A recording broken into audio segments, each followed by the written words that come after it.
लड़की के कपड़े धोने की आदत से परेशान हो गया हूँ मैं। जितना तो घर में राशन नहीं आता उससे कहीं ज्यादा डिटर्जेंट पाउडर का खर्चा है। इसकी शादी करवा दो, शादी। जाए अपने घर में ही करे काम, फिर चाहे घर के कपड़े धोने हो या पूरे गांव के। हाँ ठीक बोल रही हूँ, देखता हूँ मैं कोई लड़का। वो दिन भी आ जाता है जब विभा को देखने लड़के वाले आ जाते हैं। लड़की मुझे अच्छी लगी। होने वाली सास कहती है, बेटी अगर कुछ पूछना है तो पूछ लो। वैसे तो हमारी लड़की बहुत ही शर्मीली है, जो बोल दो वो मान लेती है, इसे क्या पूछना होगा। अरे कैसी बात कर रही हो माँ, मुझे इन लोगों के घर रहना है, सवाल तो कई है। हाँ हाँ बेटा पूछ लो ना, क्या पूछना है। आप लोगों के घर कपड़े कौन धोता है? सास का मुंह बन जाता है। देखो अगर तुम ये कहना चाहती हो कि तुम्हें कपड़े धोने नहीं आते तो सुन लो, कपड़े मैं ही धोती हूँ, लेकिन तुम्हारे आ जाने के बाद मैं रुमाल तक नहीं धोऊंगी। अरे चुप रहना भाग्यवान, बहू बेचारी घर आई नहीं, उसे डराना शुरू कर दिया।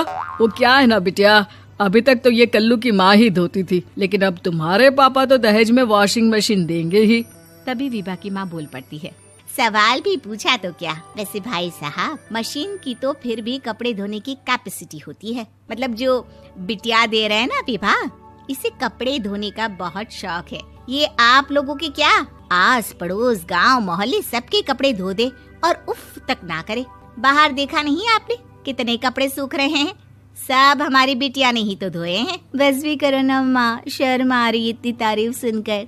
और तो और एक दाग निकाल कर दिखाओ तो मान जाओ। हाँ अच्छा अच्छा, माफ करना बेटा, मैंने गलत समझा, हमें तो रिश्ता बहुत पसंद है। और ऐसे जुड़ जाता है रिश्ता कपड़े धोने का शौक रखने वाली विभा का। उसकी शादी हो जाती है कोयला फैक्ट्री में काम करने वाले कल्लू के साथ। शादी के बाद अचानक विभा चिल्लाती हुई सास के पास आती है। सासू माँ, अरे सासू माँ कहाँ है आप?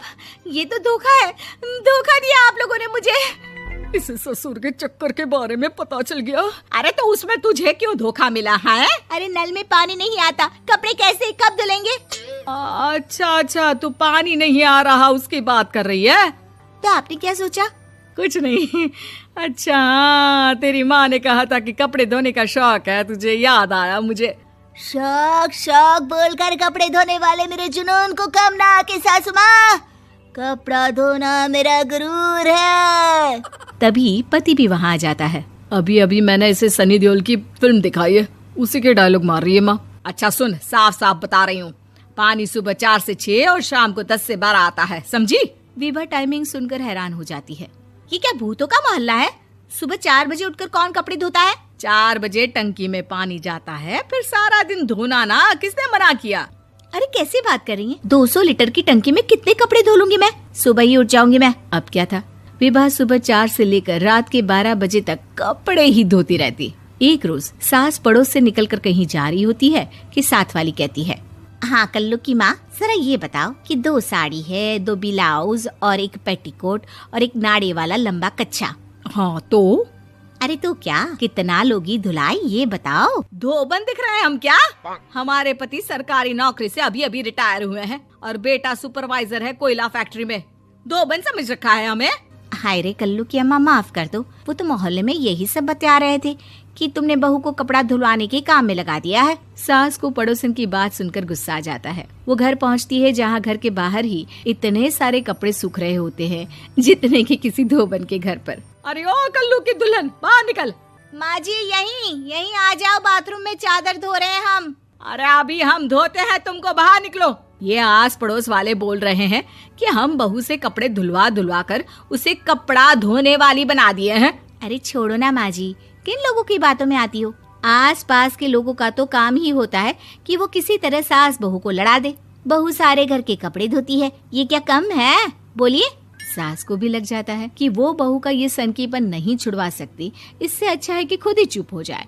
एक रोज सास और बहू मंदिर जाते हैं, जहाँ सास की साड़ी वहाँ खड़ी भीख मांगने वाली से मिलती है। माँ जी क्या बात है, आपकी साड़ी उस भिखारन से कितनी मिल रही है ना? हाँ हाँ देखो तो, दोनों की साड़ी मिल रही है। क्या बात है कल्लू की अम्मा, तुम खुद को तो अफसर की बीवी बताती हो और ऐसी सिंपल सी प्लेन साड़ी पहनकर घूमती हो। सिंपल और प्लेन नहीं है ये साड़ी। तो क्या सोने के धागे से फूल बने हैं? कुछ भी सासू माँ, कुछ भी। हाँ बने थे इस साड़ी में सोने के धागे से फूल। मेरे पति लेकर आए थे मद्रास से स्पेशली मेरे लिए 10,000 की। ताहे भाई साहब इस भिखारन के लिए भी सेम टू सेम साड़ी लेकर आए होंगे 10,000 की। सास उस वक्त तो कुछ नहीं कहती, लेकिन बहू के साथ घर आती है और अलमारी से एल्बम निकाल कर लाती है। ये साड़ी देख रही है, ये वही साड़ी है जिसे मैंने अभी पहना था। इस साड़ी में ये जो चमकदार फूल दिख रहे हैं ना, ये सोने के धागों से काढ़े गए हैं। लेकिन तू लोकल वॉशिंग मशीन ब्रश से घिस घिस कर सारे फूलों को निकाल कर साड़ी प्लेन कर दी। मुझे माफ कर दीजिए सासू माँ। और तो और, जब मैंने तुझे तेरी गलती के लिए कुछ नहीं कहा, लेकिन तूने तो सबके सामने मेरा मजाक ही बना दिया। क्यों? बहू को समझ में आ जाता है कि अब से उसका कपड़े धोना बंद।